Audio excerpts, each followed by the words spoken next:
Welcome to the Creepy Crap Chronicles, where the content is so creepy you will crap yourself. G'day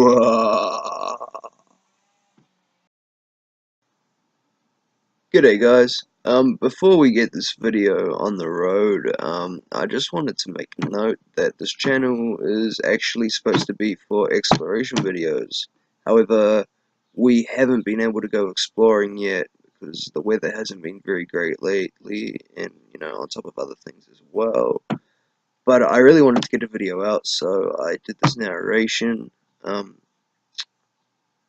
If there's a couple of times where I kind of mess up my words and whatnot, it's because I'm new to this, as well as the wording and the stories I was reading were a bit odd at times.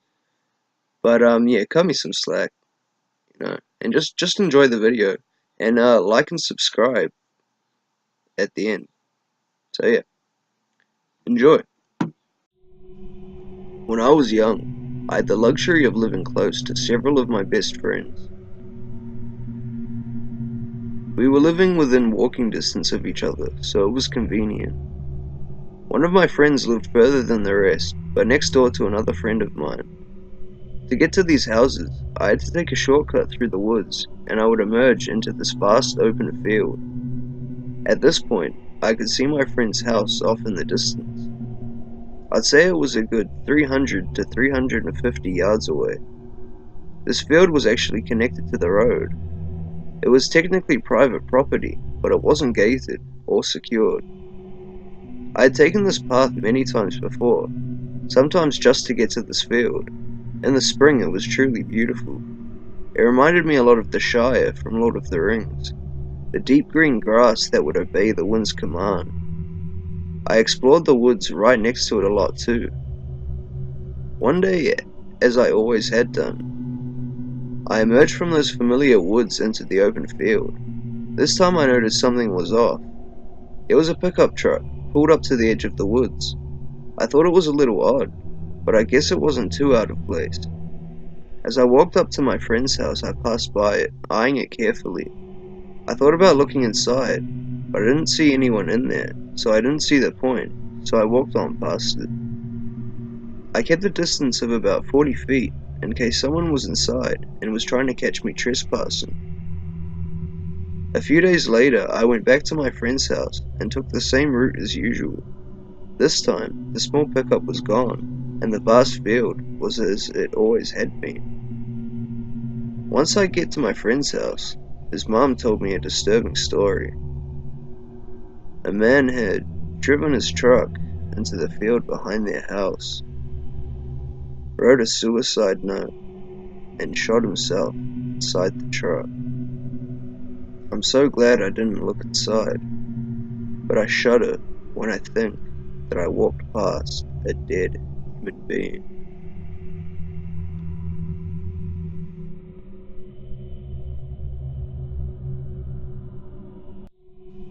A little backstory for you. I'm Native American, and in my culture we are very spiritual and believe that dreams have a greater meaning. Please be open-minded to this. Also, I'm sorry this is such a long story. I'm 22 now, but when I was 14, I started having very violent dreams. It would have made sense if I was going through a lot of stress or having mental conflicts, but I simply wasn't. My life was plain and simple like most that age. Now I can't stress enough to you how frequently and how dark my dreams were. They became a nightly occurrence, and I started to become afraid to fall asleep. I had dreams of killing a small demon-like creature with my bare hands and feeling so incredibly infuriated at it. The satisfaction I felt from bashing it into the ground absolutely terrified me. I remember the sounds and the feeling of its bones breaking beneath my hands. It was so unlike me. I had dreams about the demons that my family carried with them, and I mean literal demons. It was like I could see them hovering in the corners of a room, staring down at my family members. They were black and had no legs or faces, but somehow they freaked me out. I had a dream of nuns coming out from the foggy woods behind my grandma's house and dragging me with them. I had so many dreams where I died, all of them gun-related deaths. The dreams went on and on about things like that. My sister, 5 years older than me, was always staying at her boyfriend's house, so we never really talked much. When I did talk to her, I told her about my crazy dreams and how they started affecting me. It turns out, she was going through the exact same thing. So finally, I turned to my dad and told him about how afraid I was to fall asleep at night. Thankfully, he took me seriously and decided to sage the house when I was gone at school the next day. If you're unfamiliar with sage, you can burn it and it's supposed to ward off bad spirits and negative energies lurking around. As a native family, we always had it in the house growing up. The dreams never stopped. One night, I was right on the verge of falling asleep in the dead quiet. My bed was against the wall, and I was sleeping on my stomach. Out of nowhere, my small glass tea light candle cup fell off the shelf and landed on me. I threw the cup on my chair and fell back asleep, even though I was super freaked out.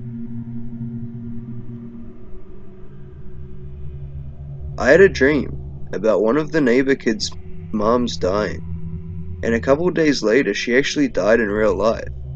This was the turning point for me, and I realized my life and dreams have to be connected somehow, but I had so many questions.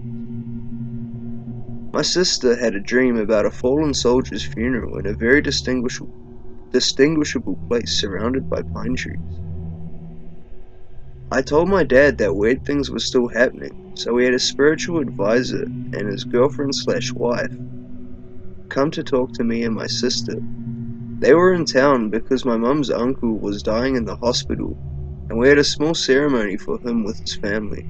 It's basically like sending him on his journey to the afterlife. The spiritual advisor explained to us that it was no coincidence that her and I were having these dreams at the same time because of our family connection. My sister's dream about the soldier's funeral was almost identical to the spiritual advisor's wife's experience that she had when her cousin passed away a couple of weeks before. It was crazy. I guess the funeral was in some place with the same pine in it, and there are pine trees everywhere just like my sister's dream. She thinks we could see them coming in some way, and that my sister could pick up on her experiences even though we hadn't met her yet. My dream about the neighbor's mother that passed away was also something they found very interesting. I basically wanted a way to fix these dreams, but the spiritual advisor told me that they may never go away, or might come and go. But he told me it was truly a gift, and if I kept up with my dreaming, that it could even help someone someday. He cleared up a lot of things for me by explaining them in a way I could understand and not be as scared. When I told him about the cup that fell on me when I was about to sleep, he explained that when you're right in that in-between state, it makes you vulnerable and you can act as a portal for the spirit world and your world, and it can cause unusual things to happen. Before he left, he gave me some sage and sweet grass to burn whenever my dreams were too violent. He also told me to keep tobacco under my bed, and it would act as an offering to the spirit world when I was dreaming. I did all of these things and I did still have a lot of nightmares, but they didn't seem as violent. More of the dreams became lighter, like a dead relative would come to me in a dream, and I would have a conversation with them about how much I missed them. Fast forward to today, and I still have the occasional dream that is unusually accurate and connected to my real life, but I feel like I have more control over my own mind now. Thanks for letting me share. It's something I don't tell very many people about, but it's something that has changed the way I look at the world and the afterlife.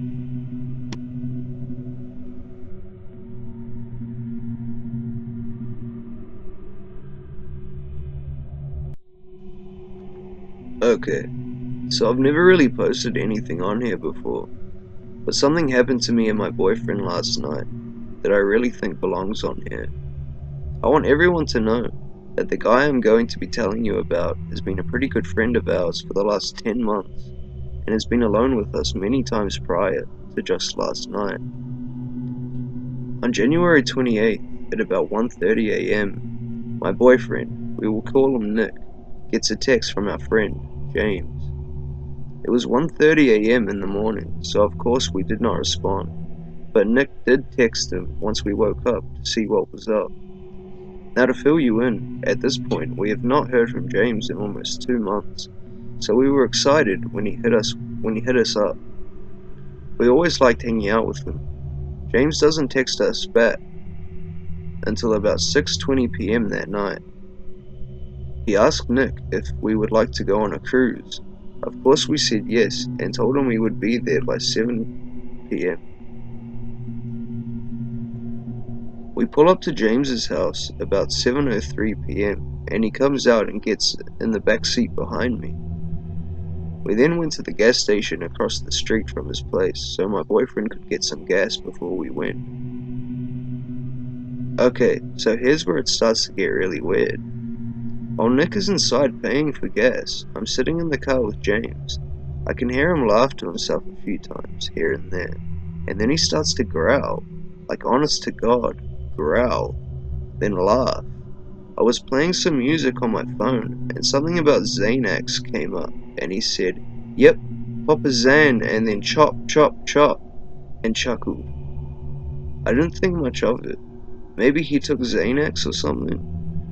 Not unusual for James to be trashed, so I don't think much, and we finish pumping gas and take off. While we are cruising, James is pretty silent aside from a few raps here and there and some chuckles. We tried to ask him a few questions and he gave no response, and continued to look out the window with his back arched, making a very weird motion. I'm still not exactly sure, because my boyfriend is the one who noticed when he looked back to ask James a question. He said it was exorcist-like almost.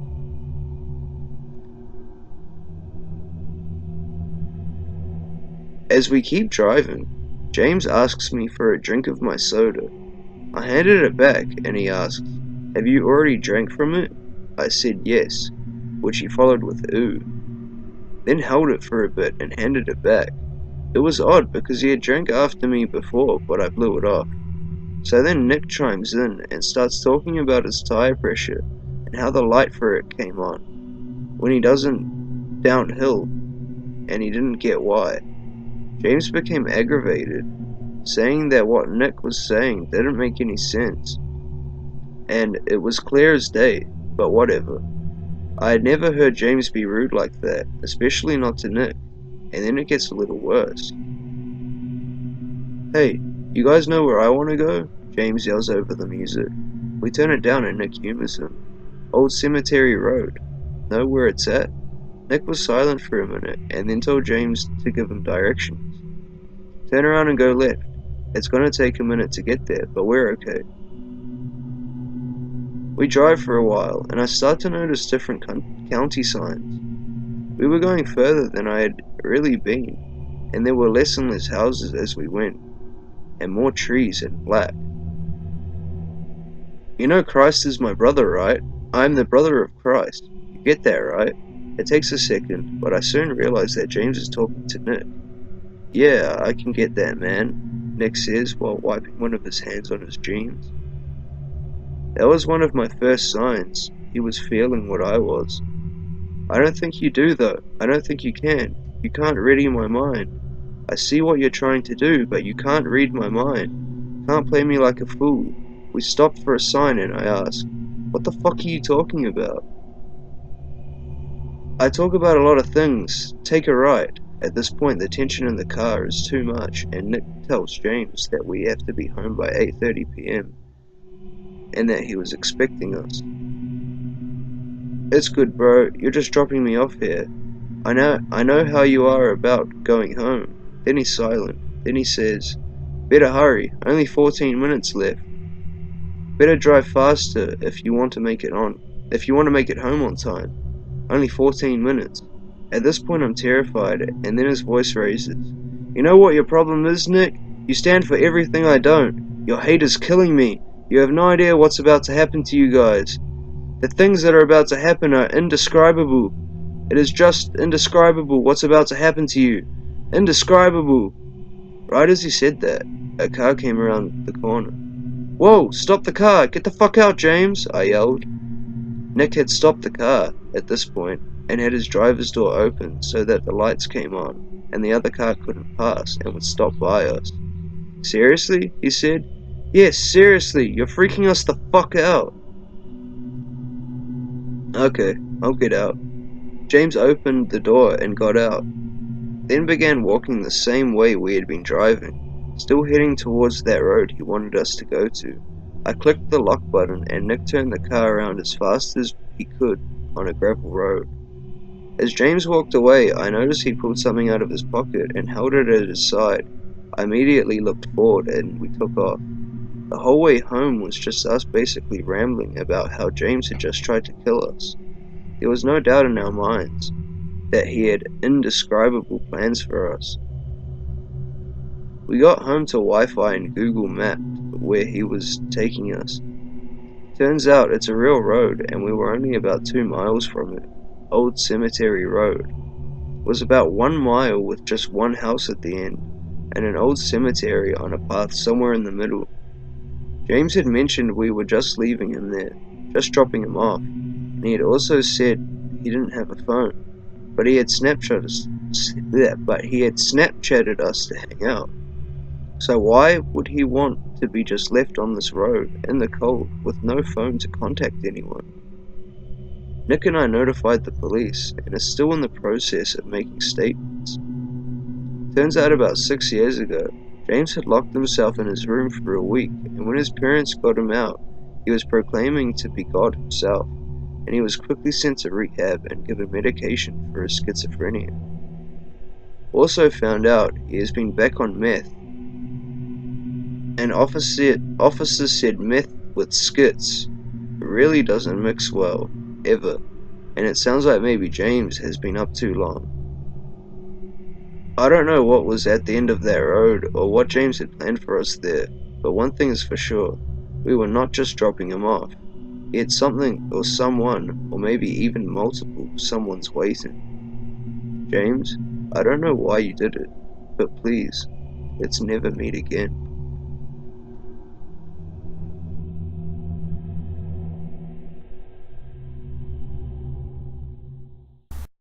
You have been watching the Creepy Crab Chronicles. Until next time. Muha, muha.